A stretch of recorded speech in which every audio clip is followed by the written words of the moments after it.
সকলোকে স্বাগতম জনাইছো মোৰ আন এটি মিনি ব্লগত। আৰু আজি মই মোৰ মনৰ কথা কিছুমান আপোনালোকৰ মাজত দাঙি ধৰিব বিচাৰিছো। যেহেতু গম পাইছে ইলেকশ্যন আহি পাইছেহি আৰু আমাৰ অসমখন আগতে ইমান উন্নত নাছিল। যেহেতু এতিয়া বিজেপি চৰকাৰ অহাৰ পৰা আমাৰ অসমখন বহুত উন্নতিৰ পথত আগবাঢ়ি গৈছে।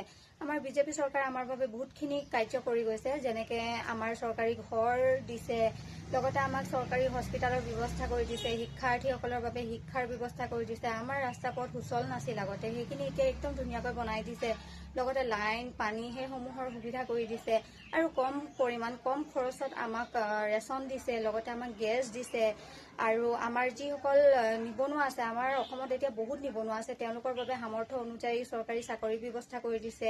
বৃদ্ধসকলৰ বাবে বৃদ্ধ পেঞ্চন, বিধৱা লোকসকলৰ বাবে বিধৱা পেঞ্চন, লগতে মহিলাসকলৰ বাবে গোটত থকাসকলৰ বাবে 10,000 টকা দিছে, অৰুণোদয় দিছে নিজৰ ভৰিত থিয় হ'বৰ বাবে।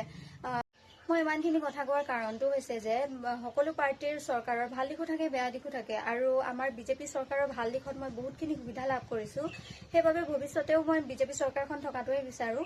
লগতে আমাৰ প্ৰধানমন্ত্ৰী নৰেন্দ্ৰ মোদী ডাঙৰীয়া, মুখ্যমন্ত্ৰী হিমন্ত বিশ্ব শৰ্মা ডাঙৰীয়া, লগতে আমাৰ বিধায়ক সুৰেন ফুকন ডাঙৰীয়াক মোৰ ফালৰ পৰা বহুত বহুত ধন্যবাদ জ্ঞাপন কৰিছোঁ ইমানখিনি আমাক সুবিধা দিয়াৰ বাবে। আৰু আজিৰ ভিডিঅ' ইমানেই, আৰু কওঁতে মেলোতে যদি কিবা ভুল ভ্ৰান্তি হৈছে তেন্তে ক্ষমা কৰি দিব।